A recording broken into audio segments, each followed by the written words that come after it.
All right, our next speaker is Paul Bergermans from KU Leuven, and he is talking about iRODS Python PRC based portal and tools for active data support and research contexts. Yes, that's correct. Okay, good morning, everyone.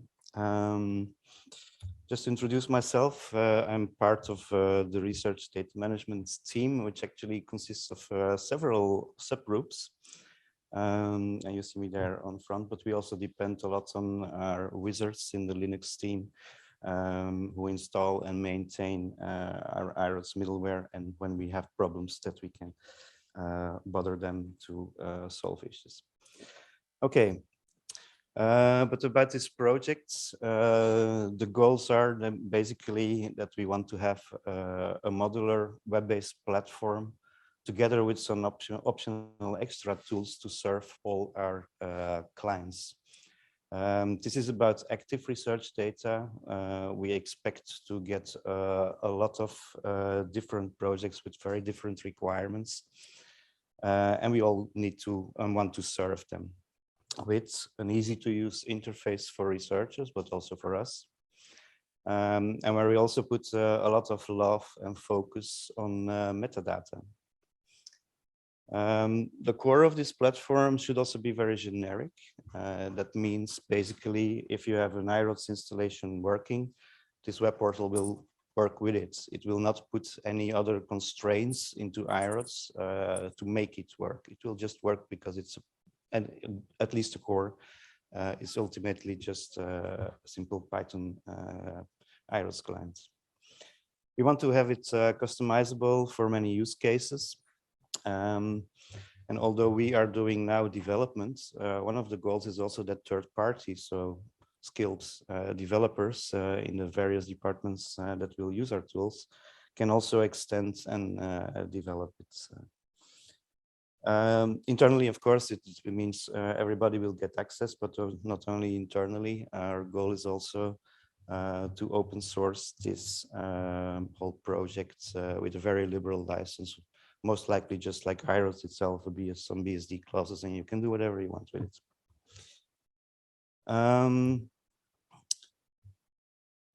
Brief overview of the features. In the base, of course, we have something that will look a lot like metalinks. Maybe some changes in the interface though. So we have CRUD, so create, read, update, delete on collections, data, objects, metadata. We also incorporate search, of course. In the basic incarnation, this will be direct database or ICAT search. We also employ basic rights management, but not really the full set. And I think we will also let the dedicated tools that come out and along with iRODS to do that. Or we might implement some things rather simple, so people can basically just be self-served. Also provide user and group information where it is interesting or necessary. But we do focus a lot on metadata, at least that's the goal. And currently we're building a system where people can create their own schemas, JSON-based schemas to describe metadata. It doesn't need to be flat like iRODS itself is. It can be hierarchical. And internally, we'll flatten out the data, of course, but it's hierarchically. And we'll do that by using namespacing. Some optional things that are also in currently under development are data object previews or thumbnails, that you can also know partly from metalinks. And also because it is active data research, we provide some proof of concepts right now, but tools to do data object inspection. So really go into the content and inspect what is in there, and maybe also discover what you really want to do with it, because also in our context with active research data, some people are still, or projects or groups are still searching how to do their data management. Okay, technical components for this. Okay, time enough. Of course, iRODS Python clients. We use Flask as a web framework, Bootstrap 5, very standard for all the GUI components. Mostly vanilla JavaScript for interactions. We will implement OpenSearch or even potentially Solr for driving a more extensive search experience. We currently have in the proof of concept Apache Tika. Maybe some of you have heard of it, I hope, because it's a really old but still very useful set of tools to extract text and metadata from about any file that exists, including lots of scientific formats. And we employ, of course, various Python modules as required by end user requirements.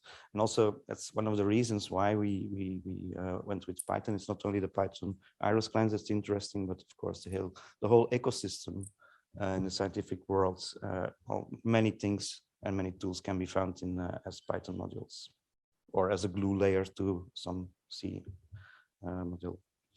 So, but the basic thing is also that we tried as much as possible to remain mainstream in our technology choices, because we want to avoid build up of difficult legacy. Okay, originally I was wanted to do really a demo, but since it can be a bit complicated, I replaced it with lots of screenshots. That is what follows is a feature rundown. Beware though, this is still work in progress. The idea is to release a first stable release internally around end of August or early September. Then we'll do some more tests, sanitizing the code, make sure it is publishable for the entire world, and then we'll also publish it. Okay, some screenshots from now on. Most likely people want to browse and browse collections. And this gives actually a basic view of what the portal currently is. Again, this will be all easily adaptable to towards end user needs. But this is a kind of a start at least. So on the left, we have some simple menus. And then the main part of the window here in this case is a collection view, where you can do various things, of course, add collections itself or upload some files. But the data objects, when you browse them, you get another set of tabs. Quickly inspecting the system properties is certainly possible. About metadata, this is a basic view of it. And something in particular, of course, is visible here. Some of them are editable or deletable, and others aren't. We employ currently a simple mechanism, which is based on pattern matching or prefix matching to determine whether a particular metadata item is editable by the end users.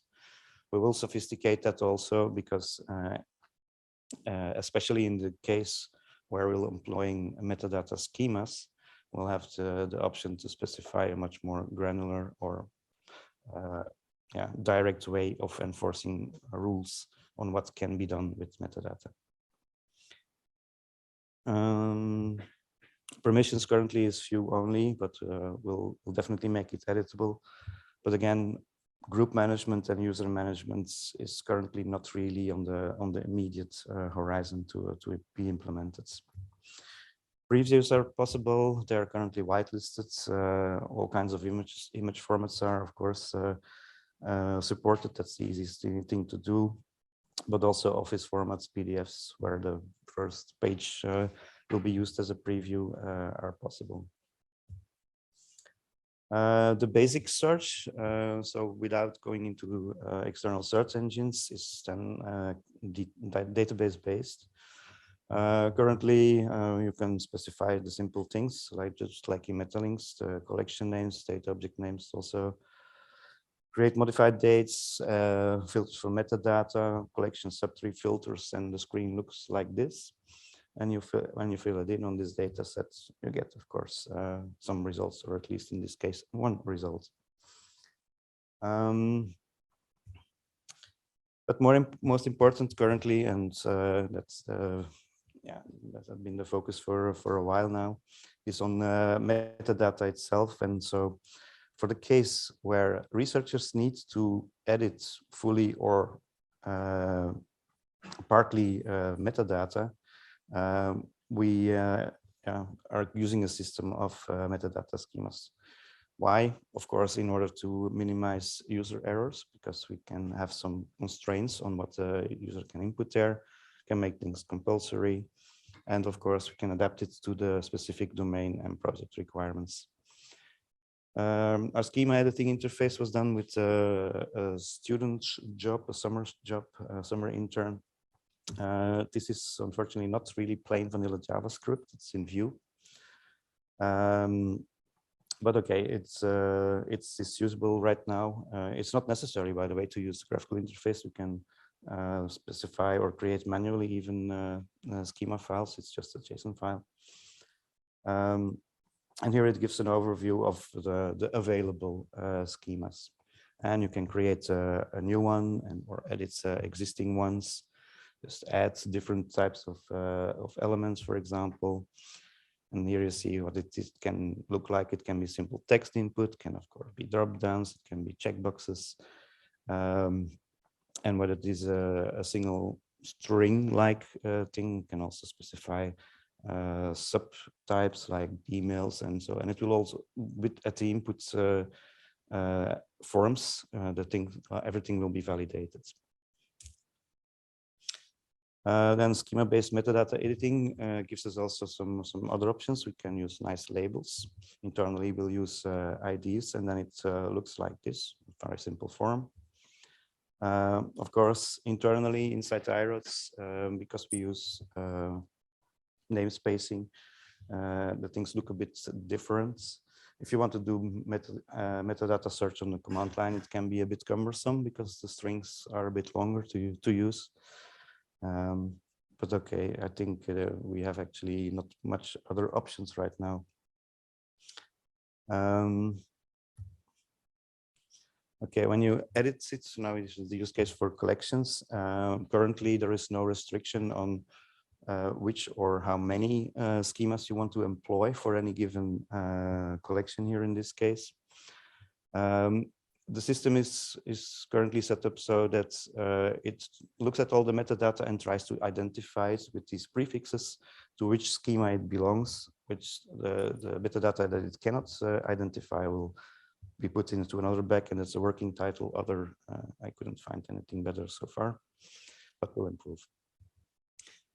And then the metadata results based on a schema, they do not get as a display name the raw name as it is in iRODS, but rather more a nice label, which is defined, of course, in these JSON schemas. Yeah. And finally, it's currently active is data object inspection. It's also an optional module right now. It will, of course, be very domain specific, because if you are mostly working with astronomy, for example, you'll have FITS files. When other data, it can be netcdf, documents, it can be anything else. But in any case, it is a service that we now implement as a proof of concept to go to the end users to do some metadata discovery and possibly also metadata extraction into iRODS proper metadata, which can then be used as a tool or a component in analysis chains, or be used in ingestion processing ingestion processing workflows. What can it look like? I just took a very simple example. I took my own digital COVID certificate, which is printed on paper for some reason. And then I fed it through Apache Tika with some little options, and what comes out of it is what analysis steps have been done. In this case, Tesseract OCR was also active, so it extracts or tries to extract some text, basic text, along with all the metadata fields it can identify for this proper file format. Okay. So far, the feature rundown around the corner. So the really near-term developments are to develop an advanced search module based on open source. Maybe in the future could be also Solr. And that we will employ also for expanded indexing and searching. For example, if you want to have metadata inheritance, so metadata applies for a series of data objects, and you want to put it as a collection, this will be possible. There will also be additional metadata through extraction analysis, where you decide, for example, well, I don't want to have it in a processing pipeline, but it could be still be useful to show up in or as a filter in search interface. And of course, external search engines like OpenSearch and Solr are made for huge scalability requirements, and that will get along. Basic permission management, I showed it in the screenshot, it is as good as there, so it will be soon be available for testing internally at least. And then a bit further, what we want to do is also provide a minimalistic project management admin interface module as a proof of concept, but that's also to promote it to our research groups to start working with also some kind of research of a data plan, basically. We're also looking, because there were some questions we currently faced with the pilot projects about data set and metadata packaging in and out. We're looking at a few options here. Research object crate was one of the more recent kind of standards that we encountered. Can also use our custom things, just a tar file with metadata exported in JSON files. And finally, and that's also quite important, is the integration with Globus, as I saw before, because the upload and downloads of stuff through the portal, although the implementation technically does do streaming, so it's not buffering 10 terabytes of data for a single file, it's just streaming it as a proxy. We still want to have the convenience of Globus and sharing, so that will definitely be a bonus. Okay, so far in my talk. Thank you for your attention. Are there any questions? All right. Thanks, Paul.